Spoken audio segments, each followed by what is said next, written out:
السلام عليكم ورحمة الله وبركاته. أعوذ بالله من الشيطان الرجيم. بسم الله الرحمن الرحيم. الحمد لله رب العالمين. اللهم صل على سيدنا محمد وعلى آل سيدنا محمد كما صليت على إبراهيم وعلى آل إبراهيم إنك حميد مجيد. رب اشرح لي صدري ويسر لي أمري واحلل عقدة من لساني يفقهوا قولي. പ്രിയപ്പെട്ട മുഅ്മിനീങ്ങളെ, അൽ മഹ്ദറത്തുൽ ജലാലിയ ദർസ് പൂർവ്വ വിദ്യാർത്ഥി സംഘടന ജലാലീസ് അസോസിയേഷൻ നടത്തപ്പെടുന്ന റബീ ക്യാമ്പയിൻ, അതിൻ്റെ ഭാഗമായി നടത്തപ്പെടുന്ന മങ്കൂസ് മൗലിദ് ആശയ പഠനത്തിലാണ് പഠന ക്ലാസ്സിലാണ് നാം ഉള്ളത്. അള്ളാഹു നമ്മുടെ പറയലും കേൾക്കലും എല്ലാം കബൂൽ ചെയ്യുമാറാവട്ടെ. 2 ഹദീസുകളും അതിൻ്റെ അർത്ഥവും നാം പറഞ്ഞു കഴിഞ്ഞു. ഇനി 3-ാമത്തെ ഹദീസ്, അതിൻ്റെ ആദ്യ ഭാഗം കഴിഞ്ഞു, 2-ാമത്തെ ഭാഗമാണ് പറയാനുള്ളത്. നബി സല്ലല്ലാഹു അലൈഹി വസല്ലം തങ്ങൾ ജനിച്ച സമയത്തുണ്ടായ ഒരുപാട് അത്ഭുത സംഭവങ്ങളെക്കുറിച്ചാണ് നാം പ്രതിപാദിച്ചു കൊണ്ടിരിക്കുന്നത്. അത്ഭുത സംഭവങ്ങൾ മഹദിയായ ഫാത്തിമയായ ആമിന റളിയല്ലാഹു അൻഹയ്ക്ക് അനുഭവിക്കേണ്ടി വന്ന അല്ലെങ്കിൽ അനുഭവിച്ച ഒരുപാട് സംഭവങ്ങൾ നമ്മൾ കഴിഞ്ഞ ക്ലാസ്സുകളിൽ പ്രതിപാദിക്കുകയുണ്ടായി. ഇനി മറ്റൊരു റിപ്പോർട്ടിൽ വന്ന ഒരു സംഭവമാണ് നമുക്ക് പറയാനുള്ളത്. മഹാനായ ഇബ്നു ഹജർ റഹ്മത്തുള്ളാഹി അലൈഹി, അതുപോലെ തന്നെ പല മഹാന്മാരും രേഖപ്പെടുത്തിയിട്ടുണ്ട്. അൽ ബിദായത്ത് വൻ നിഹായയിലടക്കം ഒരുപാട് ഗ്രന്ഥങ്ങളിൽ വന്ന ഒരു സംഭവമാണ്, റിപ്പോർട്ടാണ് നമുക്ക് ഇനി പറയാനുള്ളത്. വഖീല ലമ്മ ഉലിദ സല്ലല്ലാഹു അലൈഹി വസല്ലം, നബി സല്ലല്ലാഹു അലൈഹി വസല്ലം തങ്ങൾ ജനിക്കപ്പെട്ട സമയത്ത് നമ്മൾ സാധാരണ മദ്രസയിലും മറ്റുമൊക്കെ പഠിച്ച സംഭവങ്ങളാണ്. ഒരുപാട് അത്ഭുതങ്ങൾ ഉണ്ടായി എന്ന് ആ കാര്യങ്ങളാണ് പറയാൻ പോകുന്നത്. ഹമദത്ത് തിൽക്കൽ ലൈലത്തു നാറു ഫാരിസ് ബഅദൽ ഇറാം,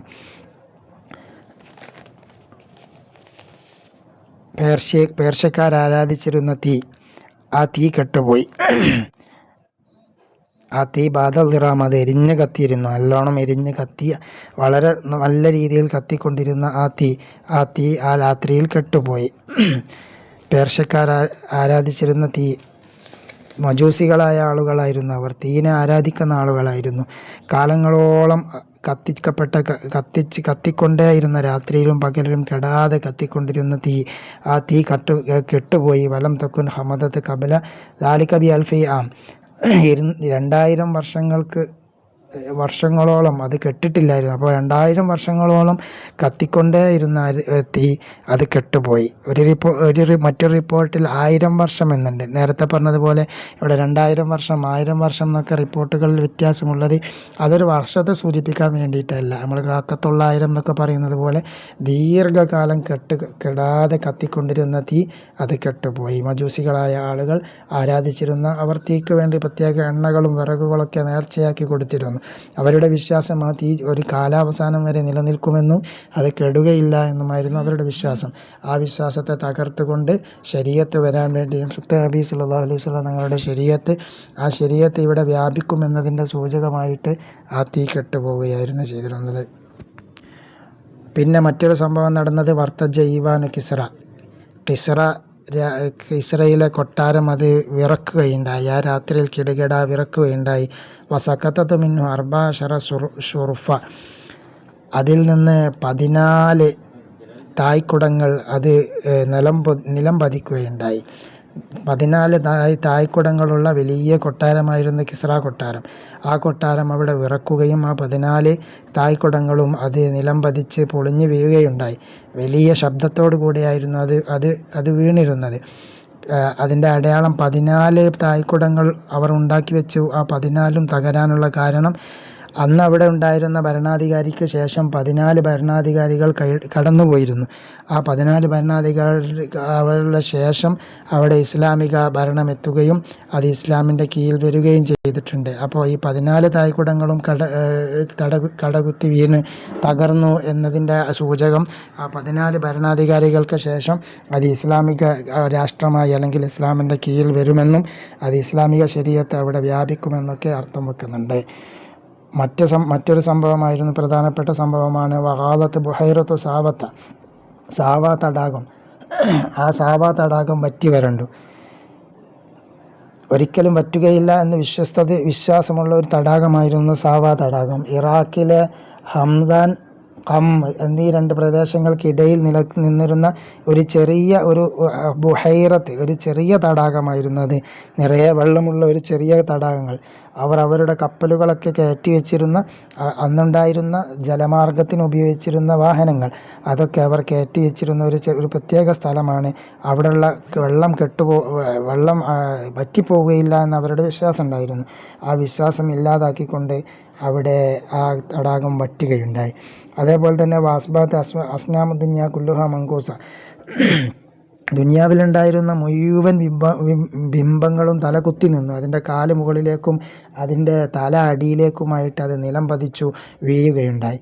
അതേപോലെ തന്നെ വറുമിയത്ത് ഷയാത്തീന മിനസ്സമായി ബിഷുഹബി സവാഖിബ്, ശൈത്താന്മാർ പിശാചുക്കൾക്ക് മലക്കുകളുടെ ഇടയിലേക്ക് കടന്നു പോകാനുള്ള അധികാരം നബി സല്ലല്ലാഹു അലൈഹി വസല്ലം തങ്ങൾ ജനിക്കുന്നത് വരെ ഉണ്ടായിരുന്നു.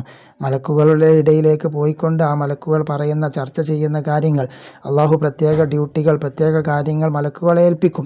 അവർ അങ്ങോട്ടും ഇങ്ങോട്ടും എങ്ങനെ ചെയ്യണമെന്നുള്ള രീതിയിൽ ചർച്ച ചെയ്യുന്നതൊക്കെ ഇവർ കേൾക്കുകയും ഇവിടെയുള്ള ജ്യോത്സ്യന്മാരടങ്ങിയ പിശാചിനെ ആരാധിക്കുന്ന ആളുകൾക്ക് ആ കാര്യങ്ങൾ പറഞ്ഞു കൊടുക്കുകയും അങ്ങനെ ആ ജ്യോത്സ്യന്മാരും പിശാചിനെ ആരാധിക്കുന്ന ആളുകളൊക്കെ ഇവിടെ ഈ സംഭവം നടക്കുന്നതിന് മുമ്പേ പ്രവചിക്കുകയാണെന്ന് പറഞ്ഞുകൊണ്ട് ഈ പിശാചിൻ്റെ ഭാഗത്ത് നിന്ന് ഇത് കേൾക്കുകയും ഇത് ജനങ്ങൾക്ക് പറഞ്ഞു കൊടുക്കുകയും അങ്ങനെ അവർ വലിയൊരു ദൈവമായി മാറുന്ന ഒരവസ്ഥയായിരുന്നു ആ കാലഘട്ടത്തിൽ ഉണ്ടായിരുന്നത്. സല്ലല്ലാഹു അലൈഹി വസല്ലമയുടെ ജനനത്തോടുകൂടെ അവർക്ക് മലക്കുകൾക്കിടയിലേക്ക് പോകാനുള്ള ആ സ്വാതന്ത്ര്യം അവർക്ക് നഷ്ടപ്പെടുകയുണ്ടായി. അതേപോലെ പിന്നെ അങ്ങോട്ടേക്ക് പോകുന്ന പിശാചുക്കളെ വലിയ തീനാളങ്ങളെ കൊണ്ട് എറിയുകയും അങ്ങോട്ട് അവർക്ക് പ്രവേശനമില്ലാതാവുന്ന അവസ്ഥ സൃഷ്ടിക്കപ്പെടുകയും ചെയ്തു.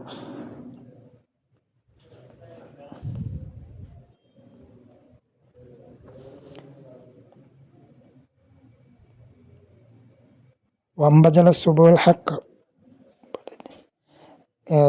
സത്യത്തിൻ്റെ പ്രഭാതം പൊട്ടിപ്പിടരുകയും ബത്തലമാ കാന യാമലുഹു കുല്ലു കാദിബ്, എല്ലാ കള്ളന്മാരും പ്രവർത്തിച്ചു കൊണ്ടിരുന്ന എല്ലാ കള്ളത്തരങ്ങളും അത് പൊളിയുകയും ചെയ്തു, അതില്ലാതാവുകയും ചെയ്തു. അടുത്തത് ഇതേപോലെ പറയുന്ന മറ്റൊരു സംഭവമാണ് പറയുന്നത്. അപ്പോൾ നബി സല്ലല്ലാഹു അലൈഹി വസല്ലം തങ്ങൾ ജനിച്ച ആ ഒരു രാത്രി ആ സംഭവം നടന്ന വളരെ അത്ഭുതകരമായിട്ടുള്ള ഒരുപാട് സംഭവങ്ങൾ നടന്നിട്ടുണ്ട്. അതിലേറ്റവും പ്രധാനപ്പെട്ട വിശ്വാസവുമായി ബന്ധപ്പെട്ട മറ്റു മതങ്ങളുടെ മറ്റു ആളുകളുടെ വിശ്വാസവുമായി ബന്ധപ്പെട്ട കാര്യങ്ങൾ, ആ വിശ്വാസത്തിൻ്റെ കാര്യങ്ങളെല്ലാം തകർന്നതിനെക്കുറിച്ചുള്ള ഒരു റിപ്പോർട്ടാണ് മഹാനായ സൈനുദ്ദീൻ മഖ്ദൂം റളിയല്ലാഹു അൻഹു ഇതിൽ കൊണ്ടുവന്നിട്ടുള്ളത്. വറുവിയ യഹ്യ ഇബ്നു ഉർവ എന്ന മഹാനെ തൊട്ട് റിപ്പോർട്ട് ചെയ്യുകയാണ്. മഹാനായ ഉർവത്ത് ബിൻ സുബൈർ റളിയല്ലാഹു അൻഹു, സ്വർഗം കൊണ്ട് സന്തോഷ വാർത്തക്ക് അറിയിക്കപ്പെട്ട സുബൈർ റളിയല്ലാഹു അൻഹുവിൻ്റെ മകൻ ഉർവ റളിയല്ലാഹു അൻഹു, അവരുടെ മകനാണ് യഹ്യ ഇബ്നു ഉർവ എന്ന ഈ റിപ്പോർട്ടിൽ പ്രതിപാദിക്കപ്പെട്ട ഈ മഹാൻ. അദ്ദേഹം നഫറ മിൻ ഖുറൈശിൻ, അദ്ദേഹം പറയുന്ന അദ്ദേഹത്തെ തൊട്ട് റിപ്പോർട്ട് ചെയ്യപ്പെട്ട ഒരു സംഭവമാണ്. നഫറ മിൻ ഖുറൈശിൻ, ഖുറൈശികളിൽ നിന്നുള്ള ഒരു ചെറിയ സംഘം ആളുകൾ,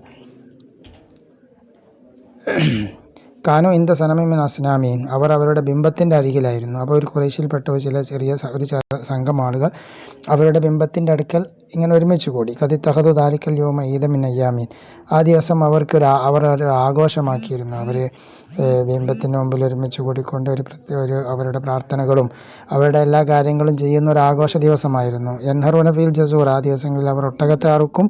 വയക്കുലൂന വയശ്റബൂന, അവർ തിന്നുകയും കുടിക്കുകയും ചെയ്യും. വഖദ് അഖഫു അലൈഹി യഹൂദൂന വയൽഅബൂന, ആ ബിംബത്തിൻ്റെ അടുക്കൽ അവരിങ്ങനെ ചടഞ്ഞിരിക്കും. എന്നിട്ട് അവർ ആ ബിംബത്തിൻ്റെ അടുക്കൽ യഹൂദൂന വയൽഅബൂന, അവർ പരസ്പരം കളി തമാശകളാൽ അങ്ങോട്ടും ഇങ്ങോട്ടും കുറ്റം പറഞ്ഞ് ചിരിക്കുകയും അവർ കളിക്കുകയൊക്കെ ചെയ്യും. അങ്ങനെ ആഭാസകരമായ രീതിയിൽ ബിംബത്തിൻ്റെ മുമ്പിൽ മദ്യപിച്ചും അല്ലാതെയൊക്കെ നിന്ന് അങ്ങനെ ഒരു ആഘോഷമായി നിന്നിരുന്ന ഒരു ദിവസം. ആ ദിവസമാണ് ഹബീബ് സല്ലല്ലാഹു അലൈഹി വസല്ലം തങ്ങൾ തങ്ങളെ പ്രസവിക്കപ്പെടുന്നത്. ഫദഖലു അലൈഹി, അങ്ങനെ ആ ദിവസം അവർ ആ ബിംബത്തിൻ്റെ അടുക്കലേക്ക് ചെന്നു. വജദൂഹു മക്ബൂബൻ അലാ വജി, അത് മുഖത്തിൻ്റെ മേൽ മുഖം കുത്തി നിലത്ത് വീണതായി അവർ, ആ ബിംബങ്ങളെല്ലാം മുഖം കുത്തി നിലത്ത് വീണ് കിടക്കുന്നുണ്ട്. ആ സമയത്ത് ഫഅങ്കറൂ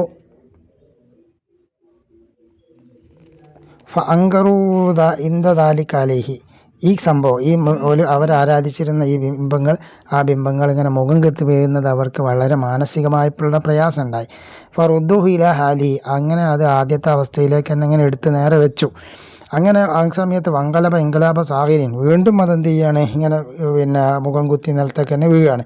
അങ്ങനെ വീണ സമയത്ത് പാലുവതാലിക്ക സലാസം 3 പ്രാവശ്യം പോലെ അങ്ങനെ ചെയ്ത് നോക്കി, വീണ്ടും എടുത്ത് ഇങ്ങനെ വെച്ചു. അപ്പോൾ വീണ്ടും അതിങ്ങനെ വീഴുകയാണ്. അങ്ങനെ അങ്ങനെ വീണ്ടും ആവർത്തിച്ച് നോക്കി. പക്ഷേ അതിൻ്റെ സ്ഥാനത്ത് നിൽക്കുന്നില്ല. ഓഹുലാസ്തഖീം, അത് നേരെ നിൽക്കുന്നില്ല. ഫലമ്മാറാവു ദാലിക്ക, ഇതങ്ങനെ ഇവരുടെ ബിംബങ്ങളിങ്ങനെ മുഖം കുത്തി വീണ് കിടക്കുന്നത് കണ്ട സമയത്ത് ഇതിങ്ങനെ ആവർത്തിച്ച് വീണ്ടും എടുത്തു വെച്ച് നോക്കുന്ന സമയത്ത് വീണ്ടും അവിടെ നിൽക്കാതെ ഇങ്ങനെ വീണ് കിടക്കുന്ന കണ്ട സമയത്ത് അബുദ ഹുസനം വതഅല്ലും, അവർക്ക് വളരെ ദുഃഖവും വേദനയും ഉണ്ടായി. വാസ്ബൽ ഈദുല്ലതി കാനുഫി മാത്രം അവർക്ക് എത്തിയിരുന്ന ആ ഒരു ആഘോഷ ദിവസം അതവർക്ക് വളരെ വേദനാജനകമായി മാറി. ബിംബങ്ങളൊക്കെ തലകുത്തി വീഴുന്ന അവസ്ഥയാണല്ലോ ഉള്ളത്. ആ സംഭവം അവർക്ക് വേദനയായി മാറി. ഫക്കാല ഉസ്മാൻ ബിനുൽ ഹുവൈരിസ്, അങ്ങനെ ആ നഫർ, ആ കൂട്ടത്തിലുണ്ടായിരുന്ന ഉസ്മാൻ ബിൻ ഹുവൈരിസ് എന്നുള്ള ആള് അദ്ദേഹം പറയാണ്, ഒരു സംഘം ആളുകൾ ബിംബത്തിൻ്റെ അരികിൽ ഒരുമിച്ച് കൂടിയെന്ന് നമ്മൾ പ്രതിപാദിച്ചല്ലോ. അതിൽ പ്രധാനികളായ ആളുകളായിരുന്നു ഉണ്ടായിരുന്നത്.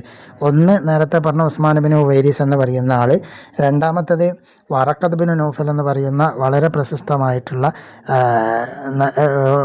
ഒരു മഹാനായ മനുഷ്യന്, ആ കാലഘട്ടത്തിൽ ബിംബങ്ങൾ ആരാധിച്ചിരുന്ന ആളാണ്. മൂന്നാമത്തത് Zaid bin Amr bin Naufal എന്ന് പറയുന്ന അവരിൽ പ്രധാനിയായ ഒരാൾ. നാലാമത്തത് ഉബൈദുല്ലാഹിബിനു ജഹ്ഷ് എന്ന് പറയുന്ന ഒരു നേതാവ്. ഇങ്ങനെ ഈ 4 നേതാക്കൾ അടങ്ങുന്ന ഒരു ചെറിയ സംഘം ആളുകളായിരുന്നു ആ കൂട്ടത്തിൽ അവർ ഒരുമിച്ച് കൂടിയിരുന്നത്. അതിൽ വറഖത്ത് ബിൻ നൗഫൽ എന്ന് പറയുന്ന ആൾ ഈ സംഭവം നടന്ന സമയത്ത്, ഇങ്ങനെ ഈ സംഭവമൊക്കെ നടന്നു, അതിന് ശേഷം പറയുന്ന ഈ കവിതയിൽ ചില സംഭവങ്ങളും പറയുന്നുണ്ട്. ആ സംഭവങ്ങളൊക്കെ ഇങ്ങനെ പറഞ്ഞ് അതിൽ അത്ഭുതം കൊണ്ടുകൊണ്ട് ഇവരെന്ത് ചെയ്തു, ഇവർ 4 ആളും കൂടി തീരുമാനിച്ചു, നമ്മൾ ഈ ആരാധിക്കുന്ന ബിംബങ്ങളൊന്നും അത് യഥാർത്ഥ ആരാധ്യ വസ്തുക്കളല്ല, ഇതിന് കാണാനോ കേൾക്കാനോ മറ്റു കാര്യങ്ങൾക്ക് ഉത്തരം നൽകാനോ ഒന്നും കഴിയില്ല, ഇതിങ്ങനെ വെറുതെ ഇങ്ങനെ വീഴുക ചെയ്യുന്നത്, അപ്പോൾ ഇതിനൊന്നും ചെയ്യാൻ കഴിയില്ല എന്നുള്ള തിരിച്ചറിവിലേക്ക് അവർ എത്തുകയും ഈ ബിംബാരാധനയെ വിട്ടുകൊണ്ട് യഥാർത്ഥ സത്യപാത എന്താണെന്ന് അന്വേഷിച്ച് നമുക്ക് സത്യത്തിലേക്ക് ചെന്നെത്തണമെന്ന് 4 ആളുകളും തീരുമാനിച്ചു. അങ്ങനെ ഈ 4 ആളുകളും തീരുമാനിച്ചു ഇവരൊക്കെ ഇങ്ങനെ സത്യത്തെ അന്വേഷിക്കാൻ വേണ്ടി പോവുകയും അങ്ങനെ വറഖത്ത് ബിൻ നൗഫൽ എന്ന് പറയുന്ന ആള്, ആ കാലഘട്ടത്തിൽ ബിംബാരാധന നടത്തിയിരുന്ന അയാൾ അങ്ങനെ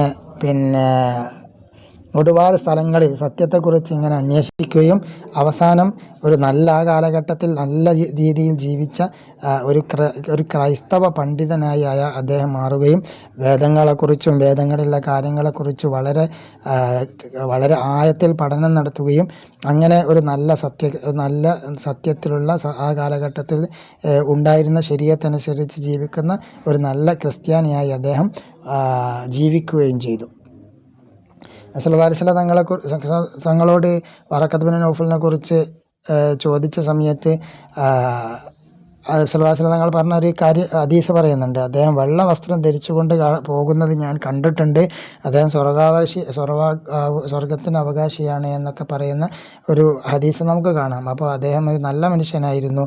അതേപോലെ തന്നെ സല്ലല്ലാഹു അലൈഹി വസല്ലം തങ്ങൾക്ക് ആദ്യമായി വഹി ഇറങ്ങിയ സമയത്ത് പനിക്കുകയും അങ്ങനെ മഹദിയായ ഖദീജ റളിയല്ലാഹു അൻഹ സല്ലല്ലാഹു അലൈഹി വസല്ലം തങ്ങളെയും കൂട്ടിക്കൊണ്ടു പോയത് വറഖത്ത് ബിൻ നൗഫൽ എന്നവരുടെ അടുക്കലേക്കാണ്. ആ സമയത്ത് അദ്ദേഹം പറഞ്ഞൊരു വാക്കുണ്ട്, നിങ്ങൾ നബിയായി നിയമിക്കപ്പെടുന്ന ആ ഒരു സാഹചര്യത്തിൽ ഞാൻ ഉണ്ടാവുമായിരുന്നെങ്കിൽ നിങ്ങൾക്ക് ഞാൻ ഖിദ്മത്ത് ചെയ്യുമായിരുന്നു എന്ന് പറയുന്നുണ്ട്. അപ്പോൾ നല്ല രീതിയിൽ ജീവിച്ച ഒരാളാണ് വറഖത്ത് ബിൻ നൗഫൽ എന്ന് പറയുന്ന മഹാൻ. അതിൽ രണ്ടാമത്തെ ആളാണ് ഉസ്മാൻ ബിൻ ഉവൈരിസ്. നമ്മൾ ഇതിൽ പറഞ്ഞ ഈ പാട്ട് പാടിയ ആൾ, അദ്ദേഹം റോമിലേക്ക് പോവുകയും അവിടെ കൈസർ കൊട്ടാരത്തിൽ അവിടെ നിലനിൽക്കുകയും അവിടെ പോയി ക്രിസ്ത്യാനിയായി ജീവിക്കുകയും ചെയ്തു. അദ്ദേഹം ഇസ്ലാം മതം സ്വീകരിച്ചിട്ടില്ല, മുസ്ലിം ആയിട്ടില്ല, അങ്ങനെ തന്നെ മരണപ്പെട്ടു പോയതാണ്. ഹിദായത്ത് കിട്ടാത്ത രീതിയിൽ മരണപ്പെട്ടു പോയതാണ് എന്ന് പണ്ഡിതന്മാർ രേഖപ്പെടുത്തി വെച്ചിട്ടുണ്ട്. മൂന്നാമത്തെ ആൾ Zaid bin Amr bin Naufal എന്ന് പറയുന്ന ആളാണ്. അദ്ദേഹവും വിഗ്രഹാരാധന നടത്തിയിരുന്ന ഒരാളായിരുന്നു. ഈ വിഗ്രഹ ആരാധന നേരത്തെ പറഞ്ഞതുപോലെ വിഗ്രഹാരാധന നടത്തി അങ്ങനെ ഈ സത്യം അന്വേഷിച്ച് അങ്ങനെ നടന്നു. അവസാനം അദ്ദേഹത്തിന് ബോധ്യപ്പെട്ടത് അദ്ദേഹം വിഗ്രഹാരാധന തെറ്റാണെന്ന് ബോധ്യപ്പെടുകയും അങ്ങനെ വിഗ്രഹാരാധന അദ്ദേഹം നിർത്തുകയും നന്മയിലായി കുറേ കാലം ജീവിക്കുകയും ചെയ്തിട്ടുണ്ട്. നല്ല രീതിയിൽ ഏകദൈവ വിശ്വാസിയായിട്ട് അങ്ങനെ ജീവിച്ചു പോകുന്ന ഒരു നല്ല മനുഷ്യനാണ് അദ്ദേഹം. ഉമർ റളിയല്ലാഹു അൻഹു സ്വല്ലല്ലാഹു അലൈഹി വസല്ലം തങ്ങളോട് ഇദ്ദേഹത്തെക്കുറിച്ച് ചോദിക്കുന്നുണ്ട്. ആ ചോദിച്ച സമയത്ത് അദ്ദേഹത്തിന് പൊറുക്കലിനെ തേടട്ടെ എന്ന് ഉമർ റളിയല്ലാഹു അൻഹു ചോദിച്ച സമയത്ത് സ്വല്ലല്ലാഹു അലൈഹി വസല്ലം തങ്ങൾ അദ്ദേഹത്തിന് പൊറുക്കലിനെ തേടിക്കോളി എന്ന് പറഞ്ഞിട്ടുണ്ട്. അതിനർത്ഥം അദ്ദേഹം നല്ല രീതിയിൽ ജീവിച്ച ഒരു മനുഷ്യനാണ് എന്നുള്ളതാണ്. മൂന്നാമത്തത് ഉബൈദുല്ലാഹി ഇബ്നു ജഹ്ഷ് എന്ന് പറയുന്ന ആൾ. അദ്ദേഹം സ്വല്ലല്ലാഹു അലൈഹി വസല്ലം തങ്ങളുടെ കാലഘട്ടത്തിൽ മുസ്ലിം ആവുകയും അങ്ങനെ അബിസീനിയയിലേക്ക് ഹിജ്റ പോവുകയും ചെയ്തിട്ടുണ്ട്. അദ്ദേഹത്തിൻ്റെ ഭാര്യയായിരുന്നു ഉമ്മു ഹബീബ റളിയല്ലാഹു അൻഹ. സ്വല്ലല്ലാഹു അലൈഹി വസല്ലം തങ്ങളുടെ ഭാര്യയായ ഉമ്മു ഹബീബ റളിയല്ലാഹു അൻഹ. അങ്ങനെ അവിടെ അദ്ദേഹം എത്തുകയും അവസാനം അബിഷയിലെത്തിയ സമയത്ത് അദ്ദേഹത്തിന് മനംമാറ്റമുണ്ടാവുകയും അങ്ങനെ അവിടെ ക്രിസ്ത്യാനിയായി മാറുകയും ഹിദായത്ത് നഷ്ടപ്പെടുകയും അങ്ങനെ അവിടെ ജീവിച്ച് മരണപ്പെടുകയും ചെയ്ത ഹിദായത്ത് നഷ്ടപ്പെട്ടു പോയ ഒരു ഭാഗ്യമില്ലാത്ത ആളാണ് ഉബൈദുല്ലാഹി ഇബ്നു ജഹ്ഷ് എന്ന് പറയുന്ന ആൾ.